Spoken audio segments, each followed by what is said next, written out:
بسم اللہ الرحمن الرحیم۔ السلام علیکم معزز طلبہ کرام، آپ سب کیسے ہیں؟ آج ہم نور الانوار کے سبق نمبر 102 کو پڑھیں گے، اور آج کے سبق کا عنوان ہے کچھ امثلہ کا بیان۔ آج کے ہمارے سبق کی عبارت کا تصدیق و صلاتی و زکاتی سے شروع ہوتی ہے۔ آئیے سب سے پہلے عبارت پڑھ کے اس کا ترجمہ کرتے ہیں، اس کے بعد باقاعدہ سبق کی وضاحت کی طرف بڑھتے ہیں۔ مصنف علیہ رحمہ لکھتے ہیں کالتصدیقی والصلاۃ والزکاۃ نشر علی ترتیب اللفظ، جیسے تصدیق کرنا، نماز پڑھنا، زکوٰۃ دینا، یہ لف و نشر مرتب کی ترتیب پر ہے۔ فالاول مثال لما لا يقبل السقوط فإن التصدیق لازم علی المرء ولا يسقط عنه ما دام عاقلا بالغا۔ بس اول اس معمور بھی ہی کی مثال ہے جس کا حسن سقوط کو قبول نہیں کرتا، کیونکہ تصدیق انسان پر لازم ہے جب تک کہ وہ عاقل بالغ رہے گا۔ ولہذا لا يزول حال الاکراہ فإن أكره على إجراء كلمة الكفر يجوز له التلفظ باللسان بالشرط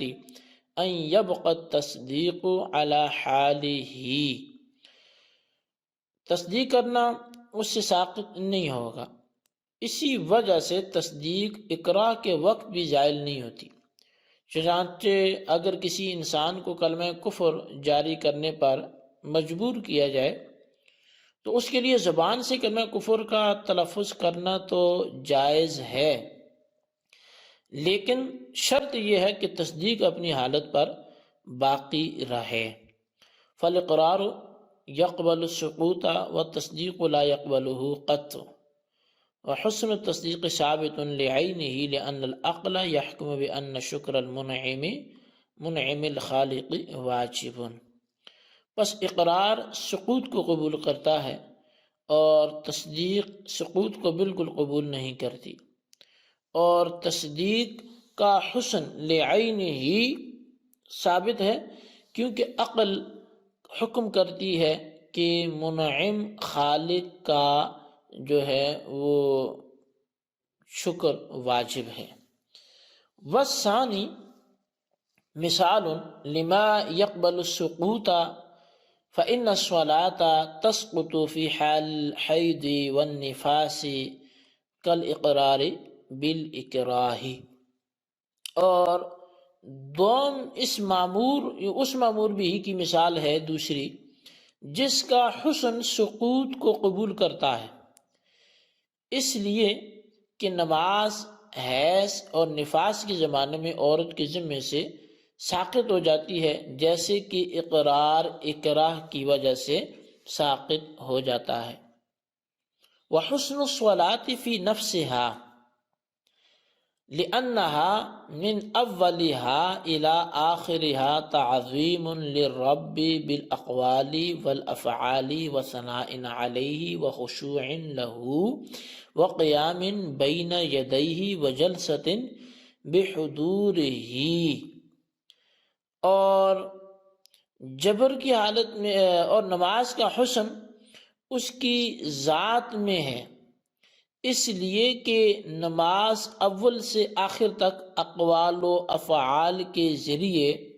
اللہ تبارک و تعالیٰ کی تعظیم ہے، اس کی حمد و ثنا ہے، اس کے سامنے عاجزی کا اظہار کرنا ہے، اس کے سامنے کھڑا ہونا ہے، اس کے روبرو بیٹھنا ہے۔ وَإِنْ كَانَتِ الْكَمِّيَّاتُ وَتَعْدَادُ الرَّكَعَاتِ وَالْأَوْقَاتُ وَالشَّرَائِطُ لَا يَسْتَقِلُّ بِمَعْرِفَتِهِ الْعَقْلُ وَمُحْتَاجًا إِلَى الشَّرِيعَةِ وَقَدْ نَبَّهْتُ أَنَا لِأَسْرَارِهَا فِي الْمَثْنَوِيِّ الْمَعْنَوِيِّ۔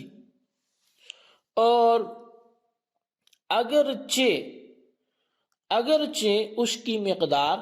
اور رکعتوں، وقتوں اور شرطوں کی تعداد کے پہچاننے میں عقل مستقل نہیں ہے، اور یہ سب چیزیں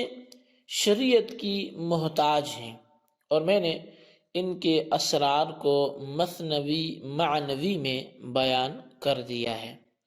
جی طلبہ کرام، یہ ہمارے آج کے سبق کی عبارت اور اس کا ترجمہ تھا۔ اب آئیے اس کی وضاحت کی طرف بڑھتے ہیں۔ اس عبارت میں لف و نشر مرتب کے طور پر مثالیں بیان کی گئی، چنانچہ سب سے پہلے اس معمور بھی کی مثال بیان کی گئی جس کا حسن ناقابل سقوط ہے۔ مصنف کے کلام میں کچھ محذوف ہے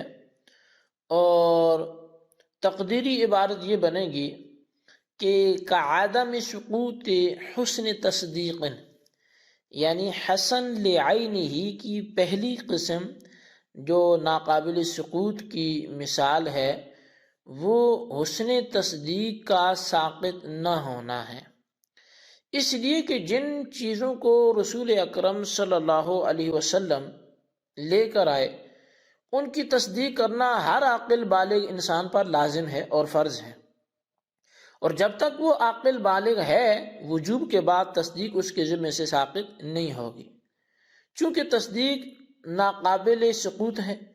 اس لیے اکراہ یعنی قتل یا قطع عضو کی دھمکی کے باوجود تصدیق زائل نہیں ہوتی، حتیٰ کہ اگر کسی مسلمان کو کلمہ کفر زبان سے کہنے پہ مجبور کیا گیا تو اس کے لیے زبان سے تلفظ کرنا جائز جو ہے وہ ہوگا، شرط یہ ہے کہ تصدیق قلبی علی حال ہی باقی رہے، یعنی اس کے دل کی کیفیت نہ بدلے، تصدیق برقرار رہے۔ تو بہرحال یہ قرار جو ہے وہ سقوط کو قبول کرتا ہے اور تصدیق کسی بھی حال میں سقوط کو قبول نہیں کرتی، اور تصدیق کا حسن لعین ہی ثابت ہوتا ہے کیونکہ عقل حکم کرتی ہے کہ منعم خالق یعنی باری تعالیٰ کا شکر یہ واجب ہے، اور باری تعالیٰ کا شکر یہ ہے کہ اس کی وحدانیت کا دل سے اعتراف کرے اور اس کو تسلیم کرے۔ بس ثابت ہوا کہ تصدیق کی ذات میں حسن موجود ہے، اور تصدیق چونکہ ناقابل سقوط ہے اس لیے اس کا حسن بھی ناقابل سقوط ہے۔ وثانی مثال ان سے شارح کہتے ہیں کہ دوسری یعنی نماز ایسے معمور بھی کی مثال ہے جو سقوط کو قبول کرتا ہے، کیونکہ نماز عورت کے ذمے سے حیض و نفاس کے زمانے میں بالکل ساقط ہو جاتی ہے، اور ایک دن ایک رات سے زیادہ بے ہوش رہنے کی صورت میں بھی نماز بالکل ساقط ہو جاتی ہے۔ بالکل ساقط ہونے کا مطلب یہ ہے کہ نہ اس کی ادا واجب ہے اور نہ ہی اس کی قضا واجب ہے، جیسا کہ اقرار اکراہ کی حالت میں ساقط ہو جاتا ہے، اور نماز کا حسن اس کی ذات میں ہے، یعنی نماز لعین ہی اور لذات ہی حسن ہے، اچھی چیز ہے۔ لذات ہی حسن ہونے کی وجہ یہ ہے کہ نماز اول تا آخر یعنی اقوال جو یعنی تکبیرات، قرات، قرآن، تسبیحات کے ذریعے اور افعال یعنی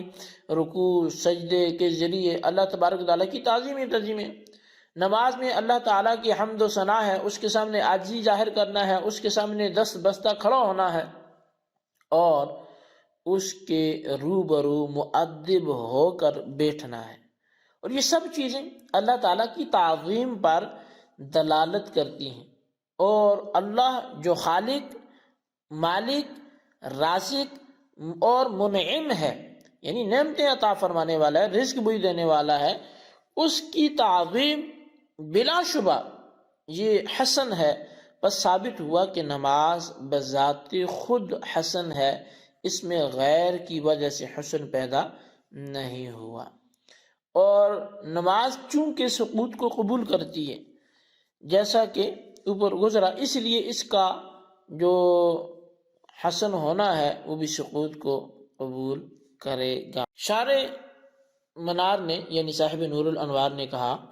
کہ نماز کی مقدار، رکعتوں کی تعداد، اوقات کا تعین اور شرائط کا تعین ایسی چیزیں ہیں جن تک عقل کی رسائی ممکن نہیں ہے، بلکہ شریعت کی محتاج ہیں، جن کے اسرار کو شارح فرماتے ہیں کہ میں نے اپنی مثنوی معنوی میں بیان کیا ہے۔ بعض حضرات نے کہا کہ نماز لذاتی حسن نہیں ہے بلکہ نماز میں کعبے کے واسطے سے حسن آیا ہے، لہذا یہ تیسری قسم کی قبیل سے ہوگی، یعنی ملحق تو حسن لعین ہی کے ساتھ ہوگی لیکن مشابہ حسن غیر ہی کے ساتھ ہوگی، مگر اس کا جواب یہ ہے کہ نماز کے حسن ہونے میں کعبہ کا کوئی دخل نہیں ہے، کیونکہ جب بیت المقدس کی طرف منہ کرنا فرض تھا نماز اس وقت بھی حسن تھی، اور اشتباہ قبلہ کے وقت جہت کعبہ فوت ہونے کی صورت میں بھی نماز حسن رہتی ہے۔ بہرحال ثابت ہوا کہ نماز کے حسن ہونے میں کعبے کو کوئی دخل نہیں ہے۔ جی طلبہ کرام، یہ ہمارے آج کے سبق کی وضاحت تھی، اس کو اچھے انداز سے یاد کریں، نوٹ کریں، بالخصوص ان سوالات کے جوابات دیں۔ سوال نمبر 1 یہ ہے کہ نماز کا تعلق حسن لذات ہی سے ہے یا حسن لغیر ہی سے ہے، وضاحت فرمائیں۔ اور سوال نمبر 2 یہ ہے کہ تصدیق ساقط ہو سکتی ہے یا نہیں، وضاحت فرمائیں۔ اللہ تبارک و تعالیٰ سے دعا ہے جو کچھ ہم نے پڑھا سنا اسے یاد رکھنے کی توفیق نصیب فرمائے، آمین بجاہ نبی الامین صلی اللہ علیہ وسلم۔